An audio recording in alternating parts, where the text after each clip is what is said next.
जय हिंद दोस्तों। मैं कौशल आपका स्वागत करता हूं आपके अपने इस चैनल पर। आज के इस वीडियो में हम बात करते हैं हमने क्या डिस्कशन किया था और हमको मार्केट ने किस तरह की अपॉर्चुनिटी दी। ठीक है। उससे पहले दोस्तों, उम्मीद करता हूं आप सभी ने होली बहुत धूमधाम से मनाई होगी। अपने फ्रेंड्स को, अपनी फैमिली को, खुद को थोड़ा सा टाइम दिया होगा, ट्रेडिंग से थोड़े दूर रहे होंगे। ठीक है। हम लोगों ने मॉर्निंग अपडेट पर ही ये डिसाइड कर लिया था कि आज थोड़ा सा हमको कॉशियसली ट्रेड करना है, क्योंकि यदि आप किसी भी रीजन से लॉस पर अपना डे क्लोज करते हो तो वो कहीं ना कहीं आपके दिन, पूरे दिन को, आपके पूरे मूड को इम्पैक्ट करता है। तो या तो ऐसे टाइम पर, होली का टाइम है, या तो आप ट्रेड ही ना करें। और यदि ट्रेड करते भी हैं तो उम्मीद करता हूँ कि आपने प्रॉफिट में ही अपना दिन को क्लोज किया होगा। ठीक है। और हम लोग ने जो डिसाइड किया था, मार्केट ने उन लेवल्स को रिस्पेक्ट किया और उनके बीच में ही दिन भर मार्केट जो है वो ट्रेड करते रहा। हमको किसी भी तरह का कोई ट्रेंडिंग मूव नहीं मिला। ठीक है। बट इंट्राडे पर मैंने जो ट्रेड लिए थे वो मैं आपको यहाँ पर दिखाता हूँ। मैंने यहाँ पर एक ट्रेड लिया था, यहाँ एक ट्रेड लिया था। जब मार्केट यहाँ से दोबारा नीचे आने लगा तब मैंने सुबह एक ट्रेड लिया था। उसके बाद मैंने कोई ट्रेड नहीं किया, होली एंजॉय करी। और उसके बाद दोपहर पर मैंने यहाँ एक ट्रेड लिया था, जब मार्केट ने बहुत बड़ी एक रेंज बनाई यहाँ पर, यहाँ से लेकर यहाँ तक बहुत बड़ी एक रेंज बनाई। और जब उस रेंज का हमको यहाँ पर ब्रेकआउट मिला, ठीक है, देखिए मार्केट जो है वो इस ट्रेंड लाइन का, मार्केट आज जो है वो कंटिन्यू यहाँ से सपोर्ट लेते हुए आ रहा था। जब भी इस ट्रेंड लाइन के पास आता है, मार्केट ऊपर जाता है, फिर नीचे आता है, फिर ऊपर जाता है।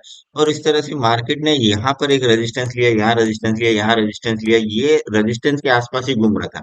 जब इस रेजिस्टेंस का ब्रेकआउट मिला, तब हम लोगों ने एक ट्रेड लिया और 30 पॉइंट के आसपास मैंने उस पर भी बुक कर लिए। ठीक है। क्वांटिटी भी कम थी, ताकि यदि लॉस हो तो या तो बहुत कम लॉस हो या फिर ना हो। ठीक है। अब बात करते हैं हम लोग कि मार्केट पर हमको किस तरह से कामकाज करना चाहिए। एक बार ओवरव्यू देख लेते हैं, फिर आगे बात करते हैं। ठीक है। एडवांस डिक्लाइन रेशियो 1.18 का है। डीआईआई ने आज सेलिंग की है 937 करोड़ की, और एफआईआई ने जो है वो बाइंग की है 3671 करोड़ की। ठीक है। डीआईआई और एफआईआई के ट्रेड यदि हम देखें तो आज डीआईआई थोड़े से नेगेटिव क्लोज किए हैं। अब बात करते हैं ब्रॉड मार्केट इंडाइसेस की। ब्रॉड मार्केट इंडाइसेस और सेक्टर वाइज इंडाइसेस दोनों देखेंगे। सेक्टर वाइज इंडाइसेस देखें तो यहाँ आपको मिले जुले दिखाई दे रहे हैं। कुछ इंडाइसेस आपको रेड में दिखाई दे रही, कुछ आपको ग्रीन में दिखाई दे रही। बट यदि ब्रॉड मार्केट इंडाइसेस देखो तो सारे के सारे इंडाइसेस आपको ग्रीन में दिखाई दे रही है। एक बार पीसीआर दोस्तों जरूर देख लेते हैं। पीसीआर से हमको मार्केट का ओवरव्यू पता चलता है कि मार्केट कल किस तरह से रहेगी। कल 9 मार्च मैंने वीकली एक्सपायरी सिलेक्ट कर रखी है, और पीसीआर बैंक निफ्टी का 1.32 है। और यदि हम निफ्टी का पीसीआर देखें तो निफ्टी का पीसीआर 1.26 का है। ठीक है। अब कल चूंकि एक्सपायरी है और यहाँ पे पीसीआर में एक रेंज आपको बनती हुई दिखाई दे रही है, वो एक बार हम देख लेते हैं। ठीक है। निफ्टी की यदि बात करूं तो highest open interest put side 17,600 पर दिख रहा है, और कॉल साइड जो है वो 17,800 और 17,900 और 18,000 इन लेवल्स पर आपको दिखाई दे रहा है। ठीक है। बैंक निफ्टी की बात करूं तो बैंक निफ्टी पर जो है वो 41,000 पर हाईएस्ट ओपन इंटरेस्ट है। ठीक है। 41,500 एक सपोर्ट की तरह काम कर रहा है। ठीक है। और उसके बाद जो है वो 42,000 पर highest open interest call side बना हुआ है। तो यदि ओवरऑल हम रेंज बात करें तो 41,000 से लेकर 42,000 तक की एक रेंज है जो बैंक निफ्टी पर दिखाई दे रही है। ठीक है। अब हम कल के लेवल्स यहाँ पर ड्रॉ करते हैं और उसके बाद में आपको बताते हैं कि हमको किस तरह से लेवल टू लेवल ट्रेड करना चाहिए। दोस्तों, हमने हमारे लेवल्स यहाँ पर ड्रॉ कर लिए हैं। अब बात करते हैं कि निफ्टी की। ठीक है। और बैंक निफ्टी के कल के हमारे क्या लेवल्स होंगे। ठीक है। पहले बात करते हैं दोस्तों बैंक निफ्टी की। बैंक निफ्टी देखिए यहाँ पर जो है वो अपने डे हाई के आसपास जो है वो क्लोजिंग मिली है, 226 पॉइंट हमको ऊपर। ठीक है। और यदि हम बात करें एसजीएक्स निफ्टी जो सेकंड ट्रेडिंग सेशन है, उस पर लगभग फ्लैट ही ट्रेड कर रहे हैं। ठीक है। ग्लोबल मार्केट पर आपको हो सकता है कि कुछ हलचल दिखाई दे रही होगी, देगी। ठीक है। अब उसके बाद हम बात करते हैं कि हमारे जो सिनेरियो के अकॉर्डिंग हमको किस तरह से कामकाज करना चाहिए। ठीक है। मैं यहाँ पर दोस्तों 15 मिनट का टाइम फ्रेम लगाता हूँ, और 15 मिनट के टाइम फ्रेम पर आपको यहाँ पर विजिबल हो जाएगा कि हमारे लेवल्स हमने किस तरह से ड्रॉ कर रखे हैं। ठीक है। अभी फिलहाल जो क्लोजिंग हुई है 41,577 पर। इन केस ये वाला जो एक लेवल है, जो कि है 41,727 का, और एक ये वाला लेवल है 41,400 के आसपास, ये जो हमारे लिए जोन है ये नो ट्रेडिंग जोन है। यहाँ पर हम किसी भी तरह का कोई भी ट्रेड प्लान नहीं कर रहे। हाँ, इसके ऊपर या फिर इसके नीचे आपको एक डायरेक्शनल मूव दिखाई दे सकता है। लेट सपोज यदि यहीं कहीं ओपन होता है मार्केट और इस वाले लेवल के ऊपर साइड ब्रेक करता है, तो हमारे लिए पहला जो टारगेट होगा वो है 41,870 का। दूसरा जो टारगेट है वो है 42,000 का। और जो तीसरा टारगेट निकल कर आ रहा है, यदि 42,000 के ऊपर मार्केट सस्टेन करता है तो 42,175 ये लेवल्स आपको कल दिखाई दे सकते हैं। ठीक है। यदि मान लीजिए मार्केट जो है वो 42,000 के ऊपर सस्टेन करता है तो यहाँ पर आपको शॉर्ट कवरिंग होती हुई दिखाई देगी। ठीक है, जिसके बारे में हम आगे बात करेंगे, अपना हीरो टू जीरो ट्रेड किस तरह से हम प्लान करते हैं। ठीक है। यदि यहीं ओपन होने के बाद मार्केट वो 41,400 के लेवल को नीचे साइड ब्रेकडाउन देता है, तो पहला टारगेट मेरे लिए 41,230 के आसपास का होगा। जो दूसरा टारगेट है वो 41,100 के आसपास, जो कि आज का लो था। इसके नीचे मार्केट आता है तो हमारा जो है वो 40,965, ये हमारे लिए तीसरा टारगेट है। इन केस यदि इसके नीचे मार्केट सस्टेन करता है तो लॉन्ग अनवाइंडिंग आपको होते हुए दिखाई देगी, जो कि मार्केट को 40,780 तक के लेवल पर आप दिखाई दे सकता है। ठीक है। गैप अप या गैप डाउन वाले सिनेरियो पर आप कॉशियसली ट्रेड करना है। ठीक है। यदि मान लीजिए मार्केट गैप अप ओपन होता है, ठीक है, और गैप अप ओपन होने के बाद यदि मान लीजिए मार्केट 42,000 के ऊपर सस्टेन करेगा, ठीक है, तो ही मैं ऊपर साइड के लिए प्लान करूंगा, अदरवाइज मैं ऊपर साइड के लिए कोई प्लानिंग नहीं करूंगा। ठीक है। यदि गैप अप ओपन होने के बाद मार्केट ये वाला जो स्विंग है या फिर आज का जो हाई मार्केट ने लगाया है, ठीक है, इसके नीचे मार्केट आता है, तो फिर हम जो है वो छोटे टारगेट के लिए हम नीचे साइड या पुट साइड ट्रेड कर सकते हैं। तो पहला टारगेट मेरे लिए ये हो जाएगा 41,400 के आसपास का। दूसरा टारगेट 41,230 200 के आसपास, और तीसरा जो टारगेट है वो 41,100 तक का।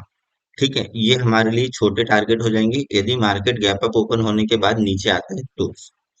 यदि मान लीजिए मार्केट गैप डाउन ओपन होता है, ठीक है, 41,100 के आसपास, तो मैं यहाँ पर थोड़ा सा वेट करूंगा, क्योंकि ये वाला जो एक जोन बना हुआ है, ठीक है, ये एक सपोर्ट की तरह काम कर रहा है। ये एक रेंज जो मार्केट ने बना के रखी, मार्केट यहाँ से आपको देखिए, यहाँ पर सपोर्ट लिया, यहाँ सपोर्ट लिया, आज भी यहाँ सपोर्ट लिया, और यहाँ कंटिन्यू मार्केट जो है वो सपोर्ट बनाते हुए चल रहा है।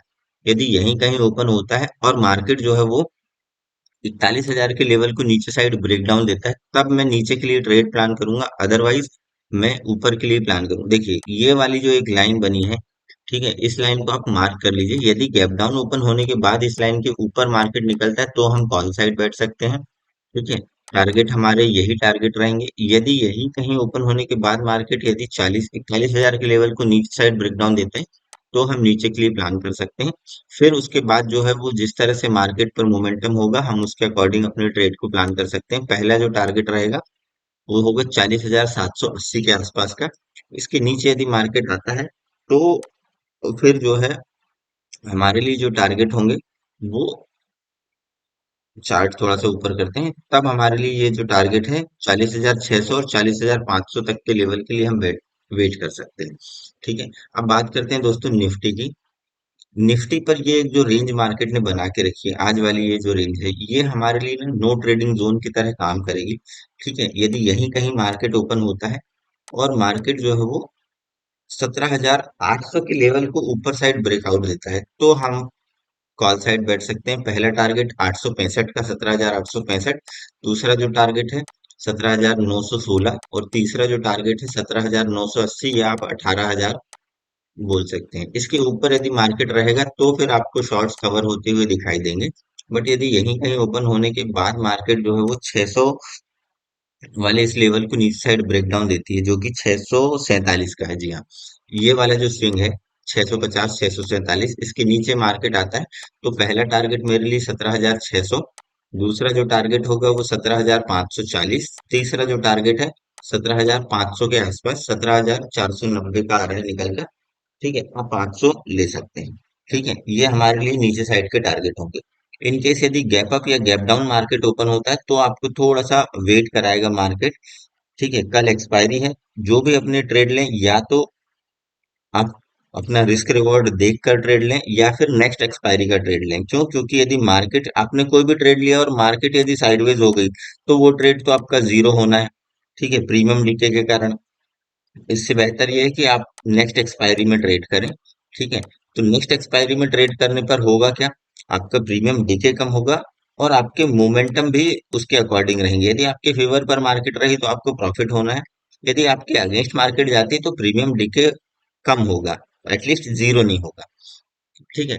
अब बात करते हैं, यदि गैप अप या गैप डाउन मार्केट ओपन होता है, गैप अप मार्केट ओपन हो यहाँ कहीं, ठीक है, और 865 के लेवल को ब्रेकआउट देगा तो फिर आपको एक ऊपर साइड के लिए ट्रेड मिल सकते हैं। 18,000 के ऊपर शॉर्ट कवरिंग के चलते आपको एक अच्छे लेवल मिल सकते हैं। ठीक है, यदि यहाँ कहीं ओपन होता है मार्केट और इस वाले लेवल को निकालता है तो हम कॉल साइड बैठ सकते हैं और मार्केट के साथ अपने स्टॉप लॉस को जो है वो हम ट्रेल करते हुए बढ़ेंगे। इन केस यदि गैप अप मार्केट ओपन होने के बाद इसके नीचे मार्केट आता है जो कि 17,760 है, तो फिर मैं पुट साइड बैठ सकता हूँ।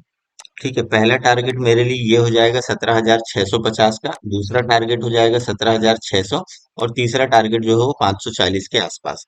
इन केस यदि गैप डाउन मार्केट ओपन हो जाए और इस वाले जो स्विंग है इसके नीचे रहे, यहाँ कहीं मार्केट ओपन होता है और इस वाले स्विंग को टेस्ट करने के बाद वापस नीचे आता है, तब मैं पुट साइड बैठूंगा। हमारे टारगेट जो है वो एज इट इज यही रहेंगे। कॉल साइड में सिर्फ तब बैठूंगा जब मार्केट जो है वो इस वाले लेवल के ऊपर साइड ट्रेड करने लगेगा, तब मैं इन्हीं लेवल्स के लिए ऊपर साइड बैठ बैठ सकता हूँ। ठीक है। आई होप दोस्तों वीडियो आपको पसंद आई होगी। यदि आप चैनल पर नए हैं तो सब्सक्राइब कर कर बेल आइकन को प्रेस करें ताकि आने वाले इन्फॉर्मेटिव वीडियोस की नोटिफिकेशन मिल सके। और आप लाइक कर दीजिए वीडियो को ताकि मेरे लिए एक मोटिवेशन बना रहे। ठीक है, और मैं आपके लिए इसी तरह और भी वीडियोस बनाता रहूँ। ठीक है, आज के वीडियो में दोस्तों बस इतना ही। मिलते हैं नेक्स्ट वीडियो में, तब तक के लिए जय हिंद।